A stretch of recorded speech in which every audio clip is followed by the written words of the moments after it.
Nah, next time. What's up, you guys? Welcome back to the channel. I figured as I paddle kind of toward our first spot, I kind of give you a lowdown at where we're at for today. So part of the reason that I haven't uploaded at all, I think I mentioned the last time I did upload, the biggest reason was that my family and I moved my childhood home we moved out of. I still live with them because I'm commuting to college, so I'm still with them. They left, so I left, and I'm with them. And we moved for now to a winter rental on Little Sebago Lake, and that's where we are right now. So today we're gonna get out in the kayak. I'm gonna go completely out of my element, which is something you don't really want to do for a new spot, because you got to learn two different things. Then you got to learn a new spot, and I'm learning new techniques out here. But I figured, why not just jump into the deep end and really give it a shot. I've tried some fishing right off this, because the place we're renting is right on the lake, and maybe I'll post some pictures because it is a beautiful spot, but we're renting it, so it's not technically ours. I don't really want to do that. As you'll be able to see a little closer when we get out here, there's a length of point right over here where you can see the green right in the middle, and off that, kind of between me and that area right there, there's a long like rock wall where the water goes from a, like, it looks like on Google Maps, like it looks really shallow, like a couple feet maybe, down to about 15 to 20 feet. So we're gonna try to do some offshore fishing today. I've been trying from the bank and have had really no luck at all, except for some really tiny, like this size bass, a couple perch and stuff. So we're out. I've heard the fishing in here is unbelievable, and actually, if I'm reading Fish Brain right, pretty sure beyond where I'm going to be fishing, in that cove over there, someone caught a 9.5 pounder. So there's some really big fish in here. So the goal today is going to be to try to find them.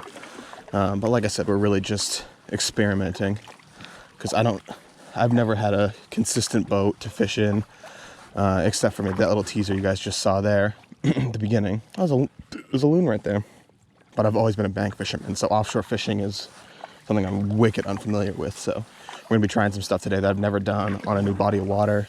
It's gonna be interesting, and probably won't go that well, but maybe we can land a fish or two and make it an interesting video for you guys.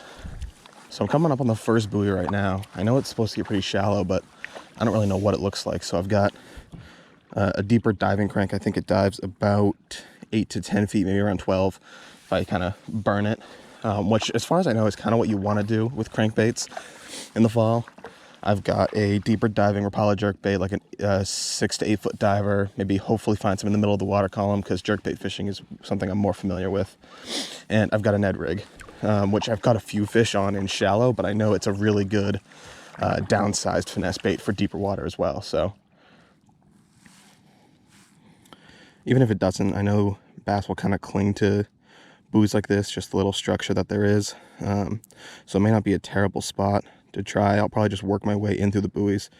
So you can see my little blue dot right here. It looks like it gets kind of shallow a little farther in, but I think we'll probably just work it in slowly, throw the crankbait around, and then when we get on some more solid structure, I can kind of throw the jerkbait and crankbait around as well.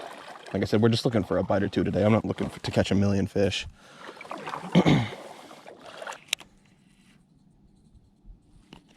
What the hell? Does this thing make like electronic sound? I had no idea when I tied it on that it did that. So yeah, we're just gonna work our way into these buoys. Off to my right, there's a couple more kind of going in shallow, so we'll work our way through here, see if we can get a bite or two. I can actually see bottom. It's not too bad out here. It's really only like, yeah, it's doing it right now. Interesting. I didn't know it did that. It's a Livingston, I think. Yeah, I love it. I don't know if you guys can hear that. Oh shit, it's not even that deep right here. So I must be on one of those shallow parts right under me. It's probably only 5, like maybe 6 or 7 feet. And it's wicked rocky. So I bet the Ned rig will work pretty good down here as well. Good to know. Okay, so right next to the buoy, it gets shallow, which, well, most of you are probably thinking, no shit, Zach, that's what the buoy's there for.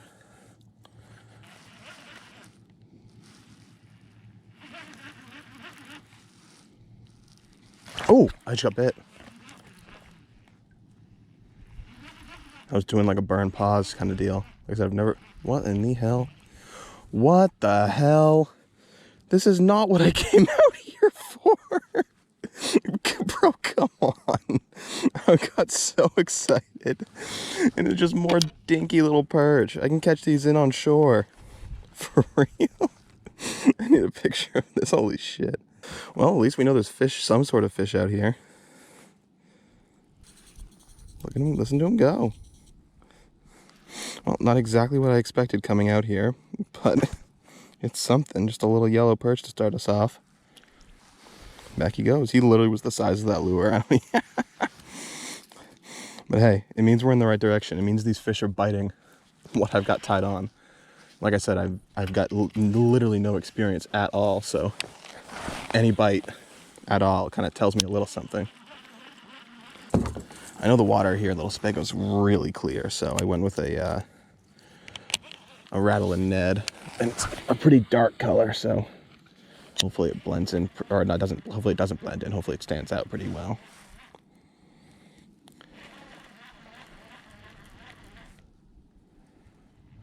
Another blow up over there. Oh, there's one. This one definitely better than the yellow perch.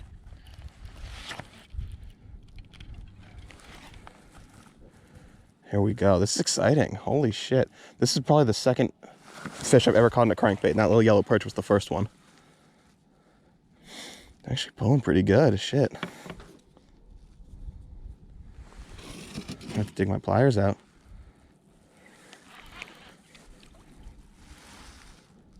I haven't even got to look at it yet. Oh, I see the crankbait. Oh, that's actually a good smallmouth, I think. Didn't hit super hard like I would have expected it to. There he is. He's going right into the kayak right now. He's off to the right now. Oh, it's a pickerel. It's a pickerel, you little bitch. I got so excited for a good smallmouth, you little asshole. I don't want to mess around with his mouth now that I know it's a pickerel. I'm going to just lip him with this thing and get my pliers out. Come here, you dumbass.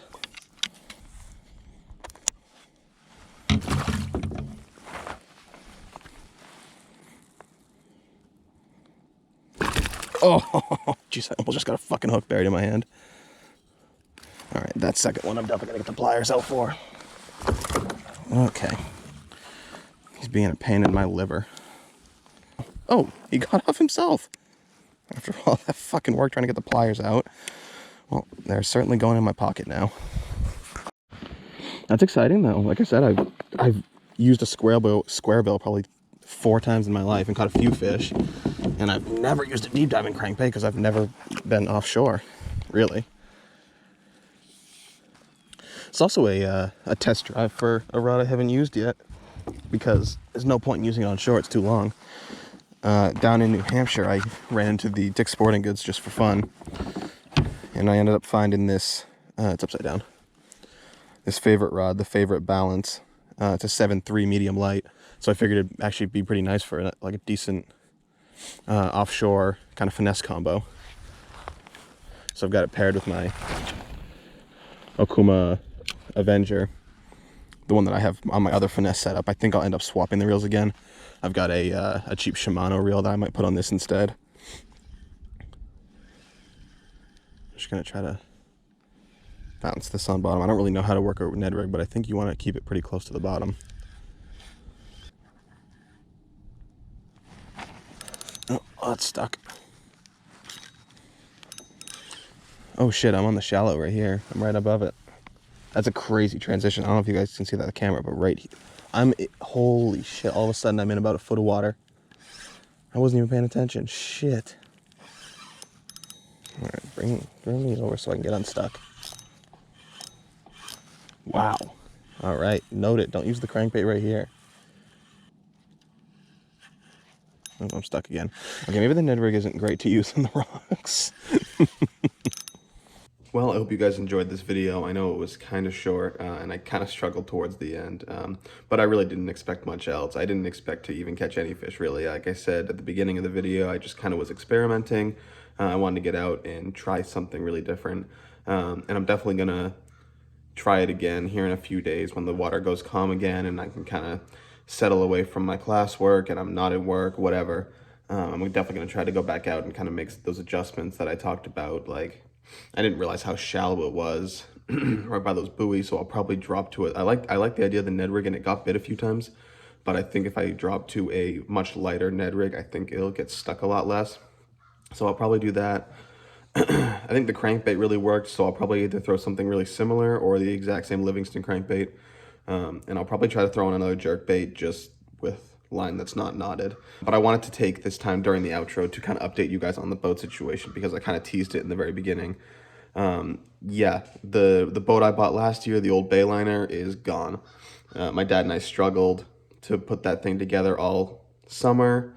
And every time we would fix one problem, two more would kind of pop up, and it kind of became too much for us. We don't really know what we're doing. We're not really mechanics, so we had to pass it off to a couple mechanics. They didn't really fix the issues, just kind of prolonged them. So we ended up selling it to a guy in New Hampshire, who kind of knew what he was doing, and he actually already got it on the water. So, and we sold it to him probably a week ago or less. So that was awesome. But from what I learned about like kind of buying a boat in my situation, that boat didn't really work for what I was looking for anyway. Because it was fiberglass, it was so much heavier. That 125 horse is too much motor for me. I fish a lot on my own. That would have been really difficult to fish with, especially with a V6 4Runner. I probably wouldn't have been able to tow it very safely. Knowing what I know now, it just wasn't the boat for me. So it was a fun project, but it was nice to get out from under it a little bit.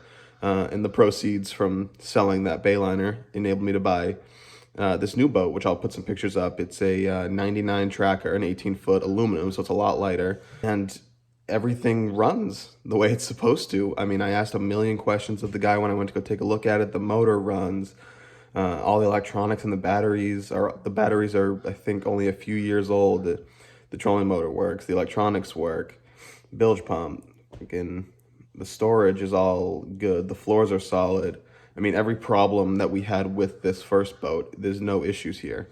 The only issue, and I'm sure you guys can see in the pictures, is the carpet is pretty gross. So this fall, we're definitely going to be able to kind of work on that a little bit, at least get the old stuff out and hopefully replace with either some new carpet, or my dad actually had another idea we might try to pursue. He already winterized the motor, so I don't know what, like I said, I don't know what that entails. But what it means for me is it probably won't see the water this fall, which sucks because I have to go to the kayak or go fish offshore here at Little Sebago. I got to walk right by it. So I'm looking at it and I'm like, why can't I just take you? Like, I mean, like I kind of showed you guys at the beginning. So it's kind of, that kind of sucks in that, right? But knowing that I'm going to be able to uncover it in the spring and have a fully functioning running boat for some of the best fishing in the spring, it's pretty exciting. So like I said, unfortunately, probably won't see the water this fall, so I definitely won't make a video on it. But depending on if we end up doing that carpet project, I may show you guys kind of our process in doing that. Like I said, we don't really know what we're doing, but as we learn, we may be able to help somebody who's doing it on their own find a unique way to do it that works for you better. And I'll also, in that video, if I end up making it, I'll be able to show you guys a little more detailed what this boat's about, kind of show you a little more closely than just the few pictures that I put up here. But I really hope you guys enjoyed this video, and I will see you in the next one. Later.